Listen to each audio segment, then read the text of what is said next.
Sports Gaming Universe. Hello and welcome to Sports Gaming Universe channel here on YouTube, and welcome back to my Chicago Cubs franchise series here in MLB 14, the show on the PS4. We started off hot. We've cooled off, losing 3 in a row, 1 to St. Louis and 2 to the New York Yankees there. And on a 3-game skid, we are now at 7-7, taking on the 10-5 Cincinnati Reds, the division leaders to this point early in the season. We'll host them for 3 here at Wrigley, hoping to get a jump on them in the first game. Runners at the corners, however, against Jake Arrieta, and that is going to be a base hit and an RBI, so it's 1-0 Reds early on in the game here. They strike first. It is now the bottom of the third, 1-2 count, and that's Arrieta at the plate, but he is going to fly out. So the first time through the Cubs order, and they still do not have a hit and trail 1-0. So we head on into the 4th inning, bottom of the 4th, 3-2 count, and that is ball 4. Working a walk right there is Justin Ruggiano, and he will provide a base runner at least. So let's see what we can do with that. We are going to try to bunt him over. Darwin Barney's going to put that down, and that is a good sacrifice bunt right there, moving Ruggiano into scoring position, trying to tie up this ball game. As we are noticing that hits are pretty scarce right now. There's Starlin Castro coming through with a base hit. Runner coming around third is Ruggiano. He will score when that ball is cut off, and the Cubs have indeed played a little small ball and set themselves up to tie the game at 1. So a nice job executing right there. Here comes Arrieta pitching once again, and I think he's going to give back what we just tied up. And then some. 2-run homer to left center, and they are on the board again. 3-1 Reds. Arrieta's mistake leads to a deficit once again, and that is Jay Bruce taking it out of the ballpark opposite field. So the Cubbies once again have some catch-up to do here, down 3-1 in the 5th. Mike Olt gets a hold of one. This is deep to center field, and it is going to clear the ivy. Home run, Mike Olt. He hasn't hit a ton for average, but when he hits, he's been hitting a decent amount of homers early in this season. That's either his 6th or 7th on the year, and we're going to watch a replay of Mike Olt getting a hold of this and taking it out to center field for the solo home run. So the lead is now 3-2 for the Reds, as you see that one just getting over the fence and into the stands. 3-2 count here with the runner on the move. That's strike 3, but a stolen base. So we get Bonifacio into second base. Unfortunately, they call strike 3 on this, but he is in scoring position. We'll have to see what we can do now with the pitcher's spot coming up.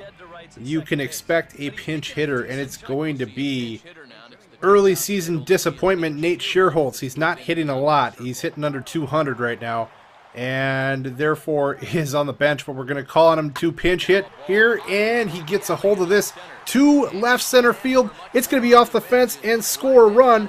This game is tied on Scherholtz's double, so he does come through in a pinch hitting role. We got a jam right here with the bases loaded, but Olt's going to throw over to Rizzo, and we are out of the inning by the skin of our teeth. The game still tied at 3 as we go to the bottom of the 8th inning now. We'll see if the Cubs can break through in this inning and maybe get their new closer, Madsen, out there to shut a game down. Well, they don't get anything in the bottom of the 8th, so we'll go on to the 9th inning. Top of the 9th now in a jam for Russell. He's got 2 runners on. Oh, they squeeze in there. That looked like that could have been strike 3, but instead he walks Ludwig, and on the 3-2 count to the next batter, he just loses that one right out of the zone. Walks home the go-ahead run.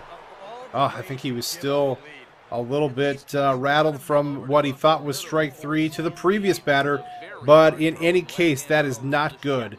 You do not want to give up a go-ahead run in that fashion. And here is Aroldis Chapman striking out Junior Lake to end the ball game. So Cincinnati wins on a 9th inning walk with the bases loaded. So Russell will get the loss. And this is a tough one for the Cubs to swallow. They battled back several times during this game and were right there, but in the end, they just could not do enough with their pitching to hold Cincinnati down. So we'll have to put that one behind us and come out the next day and try to get a win. You see James Russell getting that loss. So we're going to send Jeff Samardzija out against Homer Bailey. This has the potential to be a pitcher's duel. We'll see if that actually is the case or if the hitters get the best of things today. So Game 1 had blue skies. Game 2 is a little overcast at Wrigley Field, but that won't deter the fans from having a good time. The bleacher bums are out in force, and Jeff Samardzija on the mound. And right away, he has issues. That's a 3-run bomb to left, and just like that, the Cubs are at a deficit again. Samardzija serves up the 3-run gopher ball. And this Reds lineup continues to be red hot as they jump out to a lead yet again. The Cubs have all sorts of issues trying to keep this lineup down today. Let's see if Samardzija can settle down. We go into the 7th now. It's now 5-0. Cubs not getting anything on the board until, oh, there you go, Nate Scherholtz coming out of his slump a little bit. You saw the double in the previous game, and now he goes opposite field into the left center bleachers and finally gets a couple runs against Homer Bailey. So it took him until the 7th, but you got to start somewhere, and they get on the board with the 2-run home run. That's got to feel good for a struggling player, as maybe this will spark Scherholtz into something big going forward. As far as the Cubs' chances on this day, well, they took a tumble when the Reds go ahead and score 5 more to make it 10-2. This is going to be hit into the gap by Ruggiano, and you have a runner coming around to score. It'll make it 10-3. But I think that the damage has been done here. Junior Lake will get one into left center field, and here comes Ruggiano around to score. Okay, well, they got a couple runs home. It would have been nice if they kept them off the board themselves, and maybe they'd have a shot right here. But instead, we're looking at a 10-4 ball game, and this is just mop-up time, unless they can have the rally of all rallies. This is Scherholtz again, and he gives it a ride, but it will not be his second home run. This is well short into left center field this time. And it is fielded, and the inning is over. So after 8 innings, we stand at 10-4, and you're going to need at least a 6-run rally in the 9th inning. Let's get it started. 3-1 count to Olt. He is going to get a base hit up the middle.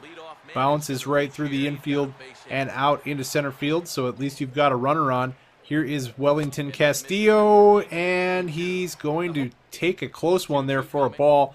2-2 count, and there he goes. He gets a hold of a ball to the left. Can it carry out of here? Yes! Into the left field bleachers, and it's now 10-6. Makes things a little more interesting, but they are still 4 runs down. I guess they always say you want to get to the point where a grand slam could tie the ball game, but they've got to get a lot more base runners before that is even an issue. But we will settle for a Wellington Castillo home run right here to start things off in the 9th inning. We'll get a look at a replay here. Castillo gets a hold of this pitch and pulls it to left, and it's a 2-run homer. So can we continue the 9th inning comeback? This is very improbable, obviously. 2-2 count, and still no outs, and Darwin Barney's going to hit the ball hard, and oh, what a catch in center field. He gets robbed, or things might have really been getting started here for the Cubs, but Ludwig makes a great catch. Look at him dive headlong and make a great catch as he's freeze-framed there. And wow, so that was quite nice out in center field. We're going to call on Ryan Sweeney to hit in the pitcher's spot with 1 out. He is going to pop this up by the Cubs dugout, and he's got room to make the play there. So now there are 2 outs. doesn't look like the comeback is going to happen. 3-1 count with 2 outs. Ruggiano is going to ground out to Brandon Phillips, and that's the ball game. Cincinnati takes the first 2 games of this series and guarantee themselves the series win. Now we have to try to come back and salvage just 1 game out of this 3-game set. So Cincinnati gets to celebrate yet again at Wrigley today, and the Cubs' frustrations continue to mount as they are now 2 games below 500 after the fast start in the first week. It's a 10-6 final, and Cincinnati is roughing up the Cubs pitching, at least today for sure. We'll have to see what we can do about slowing that down tomorrow. So who are we sending out for this next game? Well, we'll find out in just a second here. It's Travis Wood. He's 1-2, but the ERA is good. He will oppose Johnny Cueto for the Reds. So let's get it going. Let's try to salvage a game.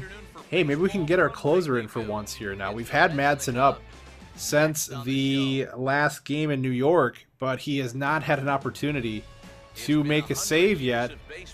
Maybe today's the day. The Reds now 12-5. Great start. So let's see what Travis Wood can do. He's already got 2 runners on against him. A 1-2 count, and that's a base hit up the middle. Here comes the throw from Ruggiano. It is right on target, but Castillo cannot hang on to it to make a tag on Zach Cozart. Oh, that is tough. I think they have him if he corrals that ball, but that is not the case. So it's 1-0 Reds, and here is Bonifacio. He hits this well to the opposite field and left center, and it's out of here. Just does clear by a couple rows. He gets the game tied at 1. So Bonifacio, light hitting himself so far to start this season, but he is able to take one out of the ballpark and get this game all tied up at 1. You see the replay of this getting out to left center field, and everyone scrambling for the baseball. So a 1-1 game now, and Starlin Castro at the plate, and he hits this ball well. This is going to get past the center fielder and roll to the fence. Castro is not stopping at second. He's going to go to third, and oh, this throw gets away. He quite possibly could have scored on this play, but he holds up at third base. That's his second triple of the year, as you see the graphic on the screen. So here is Anthony Rizzo trying to drive home a run. He busts his bat in half, but this is going to be a ground out RBI, so at least he does get Castro home from third and give the Cubs the 2-1 lead. Well done. Got to make sure you at least put the ball in play and get that run home. So now the Cubs with the lead, 2-1, and the fans are enjoying themselves here after 1 inning as they have the lead. So we go on to the bottom of the 2nd inning, trying to tack onto this lead, and this will be Wellington Castillo. He is hitting this to the gap in left center. He should have extra bases. He will come on in with a double in the slide there to second. So Castillo swinging a pretty hot bat since the 9th inning yesterday when he hit the 2-run homer. He is going to be driven home possibly by Darwin Barney. That is a base hit. The throw will be cut off, and Castillo does indeed score. It's now 3-1 Cubs. Things are looking good early on against Johnny Cueto as we're able to connect and get some runs home, but look out, here come the Reds. That's a hard liner down the left field line. Little bit of trouble fielding that in left field, and 2 runs will score. I thought only 1, but no, 2 come home, as that was a little bit awkwardly played out in left field. Junior Lake's going to come back and try to give the Cubs the lead again. Straightaway center, and it's gone. Home run, solo homer for Junior Lake. And we are back out in front 4-3 now. So this game goes back and forth as the Cubs are playing long ball on the day. Junior Lake hits the solo homer, and we are once again in the lead. Let's see if we can make it last. 5th inning, bases loaded. Travis Wood running out of gas, but he does get a huge strikeout of Ludwig right here and gets out of a huge jam. That'll be the last we'll see of him. Bases loaded for the Cubs on a 3-2 count. Bonifacio striking out. So the Reds avoid a crisis, and this game remains at 4-3. We move along to the top of the 7th, and Russell is back in pitching now. Runner at second. This ball is hit to right field quite a ways, tailing away towards the line. That is a catch by Junior Lake, but again, a very awkward play. Getting this ball back in, you've got a tag-up situation all the way from second around to score and tying this game. Junior Lake makes the catch, but the way he positions himself after the catch is very lackadaisical. He makes this almost in a jog, and then he cushions himself there against the wall. The runner alertly comes all the way around to score, and it's 4-4. And this ball is ripped to center, but what a catch by Ruggiano. Diving, tumbling, and he hangs onto it to avoid any further damage by the Reds in the 7th inning. Fast forward now to the bottom of the 8th, still tied at 4, and Ruggiano fighting off a pitch right there. It was a 3-1 count. He now has a full count, 3-2, and he hits this hard and deep to center field. Does it have a chance? This could give the Cubs the lead, and it does. 6-4 on the 2-run homer by Justin Ruggiano. He is like 3rd in the league in home runs in the National League, and he adds another one here. I believe his 8th on the early season. He continues to mash the baseball, and despite the Cubs' struggles, this guy has been a gem. Definitely going to try to work around him on our roster if he continues to produce like this. So we get the chance finally to go to the bullpen, get Ryan Madson in a game, and see if he can stabilize our closer situation, at least for the meantime. I know he's not the long-term answer. He's 33 years old. He's 1 point overall better than Veras, who we've moved into a setup role. And things are so far so good, 1 batter in, as Madson gets a fly ball to the left, 1 down in the 9th. Now it helps that he has that 2-run cushion as the first time out here, just in case it's a little shaky. We've seen everything be shaky lately in the 9th inning, but there's a strikeout. Nice job right there to get Hamilton. Madson's not messing around on the mound out there. He goes right at him and strikes him out swinging. So Madson's got 2 outs now. Let's see if this can be a clean 9th inning. That would be a big boost in the arm for the Cubs to nail down at least 1 victory in this series. And not only that, but to feel a little more confident in the closer. He does that. He gets a 1-2-3 9th, and the Cubs salvage a win out of the last game of the series. They win it 6-4. You can bet that that'll be Madson's job going forward to close games out if he continues to perform like that. So it's a good first save attempt anyway, and the Cubs win at least on this date. Travis Wood was not around for the decision. That will go to James Russell in relief. He picks up the win, pitching an inning and 2/3 of scoreless baseball. He does a nice job. Actually, nice patchwork there by the entire bullpen to get it done. And they finally shut down this Cincinnati offense enough to get a victory. So next up will be the Arizona Diamondbacks for 4 at Wrigley Field before we go on the road to Milwaukee and then back around to Cincinnati. We'll see you next time for more Cubs baseball. Thanks for joining me. Thanks for watching. If you enjoyed the video, go ahead and join the SGU team. Like the SGU Facebook page. Follow us on Twitter. Go ahead and subscribe to SGU here on YouTube so you don't miss daily videos. And last but not least, follow us on Twitch for live streaming goodness.